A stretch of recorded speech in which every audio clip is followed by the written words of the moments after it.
Oi, Ali, bom dia. Tudo bem?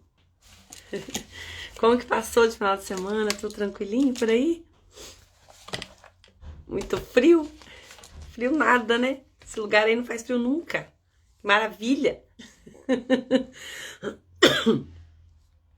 Glória a Deus por mais um dia. Oi, Maria Oliveira, tudo bom? Glória a Deus por mais uma semana, né? Que Deus abençoe a sua semana, a semana de vocês.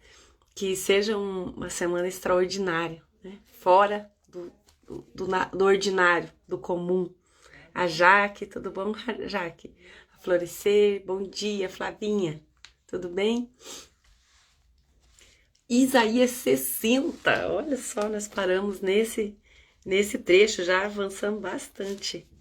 E o subtítulo dessa parte fala assim: A Glória da Nova Jerusalém. Vou começar lendo já ali, no versículo 1, se você está acompanhando aí na tua Bíblia. Dispõe-te, resplandece, porque vem a tua luz e a glória do Senhor nasce sobre ti. Porque eis que trevas cobrem a terra e a escuridão os povos, mas sobre ti aparece resplendente o Senhor, e a sua glória se vê sobre ti. Né? No 3, as nações se encaminham para a tua luz, e os reis para o resplendor que te nasceu. Levanta em redor os olhos e vê, todos estes se ajuntam e vêm ter contigo. Teus filhos chegam de longe e tuas filhas são trazidas nos braços. Tá claro para você o que Isaías está falando aqui nesse trecho? Falando a respeito do Messias, da luz que veio ao mundo. E a luz veio ao mundo e o mundo amou mais as trevas do que a luz. Jesus falou isso lá em João. Olha só que o Evangelho de João é lindo. Ele fala muito ali do amor de Deus, né? E logo no comecinho ele já fala assim dessa missão do Senhor Jesus de vir à terra, de trazer a luz ao mundo.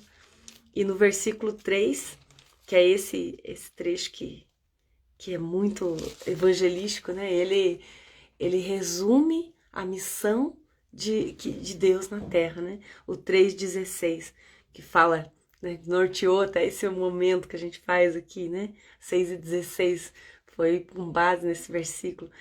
Porque Deus amou o mundo de tal maneira que deu seu Filho unigênito para que todo aquele que nele crê não pereça, mas tenha a vida eterna. Aí no 17 diz assim: porque Deus enviou seu Filho ao mundo não para que julgasse o mundo, mas para que o mundo fosse salvo por ele.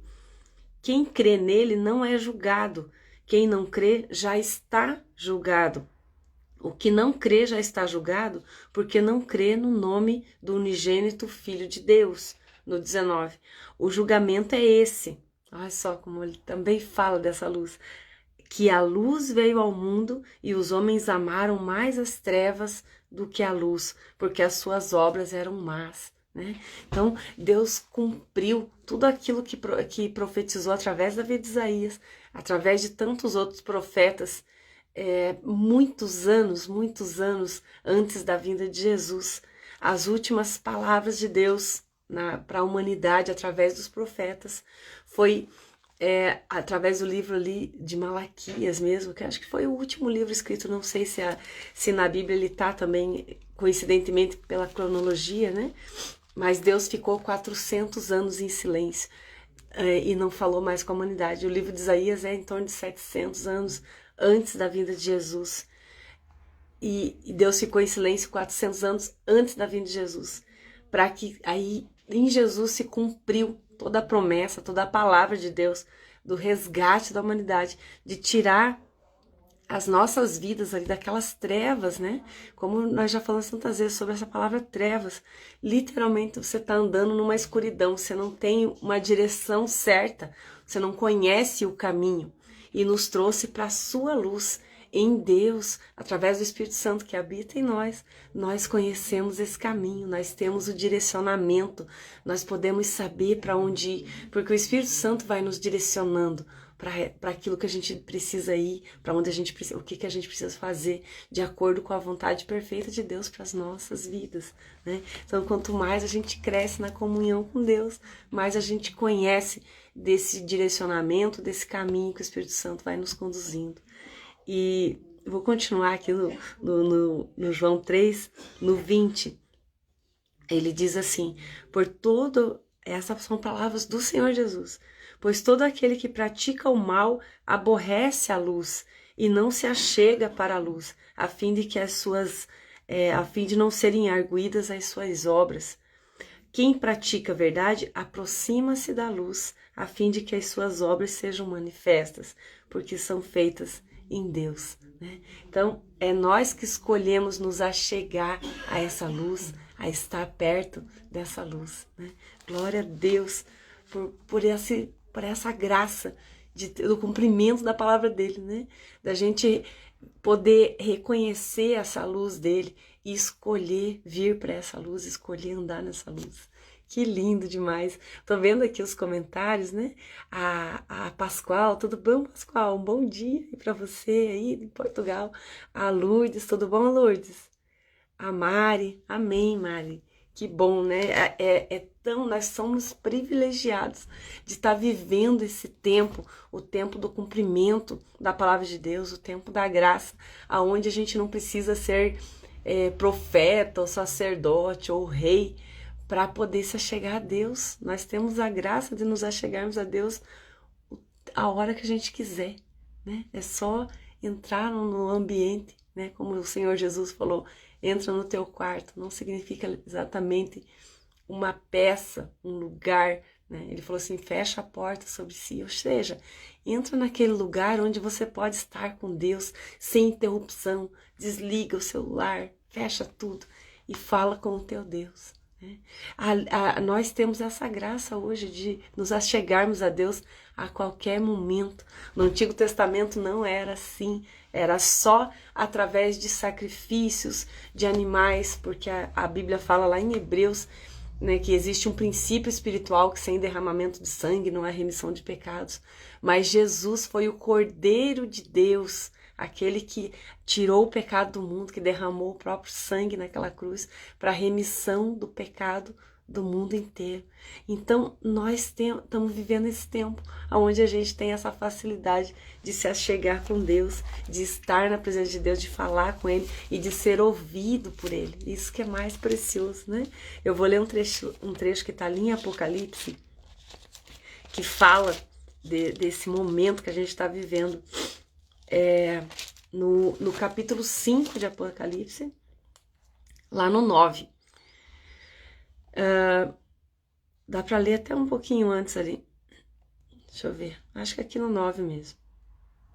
Falando ali dos querubins, dos serafins e tal, né? Aí fala ali, entoaram um cântico dizendo, digno és de tomar o livro e de abrir os selos, porque foste morto e com o seu sangue compraste para Deus os que procedem da tribo, língua, povo e nação. Os que procedem de toda a tribo, língua e nação. E para nosso Deus os constituíste reino e sacerdote, e reinarão sobre a terra. Olha que lindo, né? Os anjos declarando aquilo em cânticos diante do trono de Deus, que digno é de abrir o livro da vida, de olhar, de fazer o cumprimento de todos aqueles séculos, como Jesus falou, eis que estareis convosco hoje e até a confirmação dos séculos, até esse momento do julgamento final, da vinda de Jesus. Aí ele diz assim que ele que comprou com o próprio sangue para Deus todas as nações e tribos da terra, né? E para Deus constituiu a nós como reino e sacerdotes. Hoje nós temos governo sobre o mal e podemos interceder por aqueles que não conhecem a Deus, que a palavra o sacerdote quer dizer isso, aquele que recebe do povo e leva até Deus. E os profetas eram aqueles que recebiam de Deus a mensagem e levavam para o povo. Então, e o reino era os governantes, aqueles que tinham autoridade sobre toda a nação. Então, aqui está dizendo que Deus nos constituiu governo, reino, e os reis, eles tinham a unção de Deus sobre a vida deles, eles tinham autoridade em Deus, né? Eles tinham direcionamento, sabedoria do Espírito Santo para governar. Essa palavra está dizendo que Deus nos constituiu como reino e sacerdotes. Nós temos autoridade por meio de Jesus Cristo. Isso é grande demais, isso é grande demais. Que Deus nos dê a graça de compreender a grandeza dessa palavra e viver ela todos os dias. Nós temos as riquezas de Deus, né? Vou continuar lendo ali em Isaías. Nós lemos, acho que o 3, né? As nações se encaminham para a tua luz e os reis para o resplendor que te nasceu. Levanta ao redor os olhos e vê, todos estes se ajuntam e vêm ter contigo. Teus filhos chegam de longe e tuas filhas são trazidas nos braços. A gente está lendo aqui, falando que todas as nações olhariam para Jerusalém. Hoje, tudo aquilo que a gente conhece da palavra de Deus, do Deus verdadeiro, veio através de Jerusalém. Jesus veio da descendência de Jerusalém, da tribo de Judá, da descendência do rei Davi, né? Jesus era judeu, né? Às vezes a gente não tem consciência disso, mas Jesus era judeu. Ele era parte, ele da descendência desse povo de Deus aqui, que aprendeu a caminhar com Deus, né? Deus separou, imagine assim, numa geração assim de todos os povos perdidos, cada um tinha lá seus deuses, suas crenças, ninguém sabia de nada, eles criavam os deuses para seguir a eles, né? Criavam aquelas estátuas de barro, aquelas coisas aradas todas, ficavam prestando culto àquilo ali, como se fosse Deus, porque eles não conheciam o Deus verdadeiro.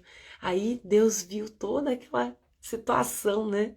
E falou assim, não, eu vou vou pegar um povo, vou separar eles, e a partir deles eu vou ensinar eles, para que deles a minha graça e a minha palavra chegue a todas as nações da terra. E foi assim que Deus fez, separando a vida de Abraão lá atrás e falou assim, ó, em ti serão benditas todas as nações da terra. E através de Abraão, que nasceu toda essa descendência de Israel e um povo que andou com Deus, que viu as maravilhas, as manifestações da grandeza de Deus. Deus abriu um mar para eles passarem em seco, né? E fez isso outra vez, abrindo o Rio Jordão, e tantas outras maravilhas que Deus operou no meio desse povo, tirando água da rocha para matar a sede deles, alimentando eles com maná no deserto durante 40 anos. Então, toda essa história, tudo isso que eles viveram com Deus, nós temos hoje escrito nessa palavra, que para Israel é a constituição nacional deles. Os 5 primeiros livros da Bíblia, que é a Torá, é o livro da nação, a constituição da nação de Israel. E hoje, por meio desse povo, nós conhecemos a Jesus, né? Nós conhecemos e podemos experimentar dessa palavra. E como Paulo fala lá em Gálatas, ele diz que por meio de Jesus Cristo nós somos herdeiros de todas as promessas que Deus fez para Abraão. Por isso que a Bíblia é para nós também, porque nós fomos ali, como Paulo falou, né? Enxertados na oliveira verdadeira. Nós fomos adotados por Deus, somos filhos adotivos de Deus. E isso tem um peso ainda maior, né? Conforme a lei judaica, o filho adotivo era aquele que o pai jamais poderia deserdar ou abrir mão dele, porque eles entendiam que é um filho que você escolhe, então ele vai ser seu para sempre. E Deus nos refere como filhos adotivos na palavra por conta disso, filhos escolhidos para pertencer a ele para sempre, né? Jesus disse assim, todos aqueles a quem o Pai me der, de maneira nenhuma eu lançarei fora. Deus nos escolheu para pertencer a Jesus, e Ele vai cuidar de nós até a consumação dos séculos e direcionar os nossos caminhos por meio do Espírito Santo de Deus. E o que a gente precisa fazer? Crer, né? Só isso. A salvação é pela graça de Deus, não é pelas nossas obras, é pela nossa fé. No Novo Testamento diz isso, né? É pela fé que sois salvos, não pelas obras, para que ninguém se glorie. Paulo escreveu sobre isso. Então não é por aquilo que a gente faz, mas é por aquilo que Deus fez por nós. Todo esse plano de redenção por meio de Jesus Cristo. É lindo demais. Você foi escolhida para pertencer a Deus, né? Tem uma palavra que diz assim, que nós amamos a Deus porque Ele nos amou primeiro. Ele nos amou primeiro, nos resgatou lá daquelas trevas onde a gente estava, onde a gente não enxergava nada na nossa frente, né? Não conhecia o caminho e nos trouxe para a sua maravilhosa luz. E hoje somos direcionados por meio do Espírito Santo. Se você está ouvindo a palavra de Deus, né? É porque o Espírito Santo habita em você. Paulo escreveu lá em Romanos, ele diz assim, que ninguém diz Senhor, Senhor, se não for pelo Espírito Santo. Então você pode dizer, o Senhor Jesus é o meu Senhor. E isso, você só pode dizer isso se o Espírito Santo estiver habitando aí dentro de você. Senão a gente não consegue falar isso. Acredite, eu já vi isso na prática. Pessoas possessas de demônios, elas não conseguem falar isso. Elas não falam, né? Ali no 5 diz assim, então o verás e serás radiante de alegria, o teu coração estremecerá e se dilatará de júbilo, porque a abundância do mar se tornará a ti, e as riquezas das nações virão a ter contigo. Né? Deus falando de um tempo de alegria que nós temos na presença dele, a herança de tudo aquilo que ele nos deu. Que Deus abra a nossa mente para a gente compreender a grandeza dessa palavra e viver ela. Às vezes a gente anda assim tão abatido na alma, né? Mas tem um louvor que fala, aquieta a minha alma, né? Conhece as grandezas de Deus, né? Os salmos falam isso.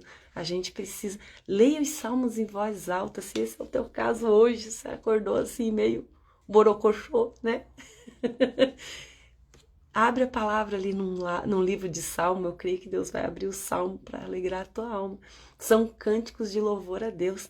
Leia ele em voz alta, vai lendo em voz alta, vai deixando a tua alma sentir a grandeza dessa palavra e alegrando o teu coração, porque do fruto do Espírito Santo, né, que é um fruto com vários gomos, né, o Espírito Santo, é a alegria. Então, essa alegria que enche o nosso coração vem do Senhor, né? É aonde a gente pode dizer ali como Davi, o Senhor é o meu pastor e de nada eu tenho falta. Algumas traduções que a gente mais conhece diz assim, o Senhor é o meu pastor e nada me faltará. Eu gosto dessa tradução em inglês que diz, o Senhor é o meu pastor e de nada eu tenho falta. Quer dizer que Ele me basta, né? Ele me basta. Amém? Beijo grande para você. Isso mesmo, Mari, você foi escolhida, Mari. Nós somos escolhidas para pertencer a Deus, né? Glórias ao Senhor por isso, pela sua imensa misericórdia, que Ele não olha as nossas falhas, mas Ele olha o nosso coração e Ele nos direciona para que a gente faça escolhas certas e se aproxime cada dia mais dEle. Beijo grande para você, que Deus abençoe a tua semana, que seja uma semana de graça, dentro da graça e do favor de Deus. Amém? Que Deus abençoe teu trabalho, para quem está indo trabalhar, né? Tem gente que ouve no ônibus aqui indo para o trabalho. Que Deus abençoe seu dia, que o favor de Deus se manifeste em cada momento e que você possa manifestar a graça de Deus na vida de todos aqueles que cruzarem por você no dia de hoje. Beijo, fica com Deus, até amanhã, se Deus quiser, estamos aqui de novo às 6h16 e vamos ler qual ali, só quando eu falo assim, eu lembro no outro dia, o versículo 6, né? A gente vai continuar lendo ali a partir do 6. Até, gente, fica com Deus.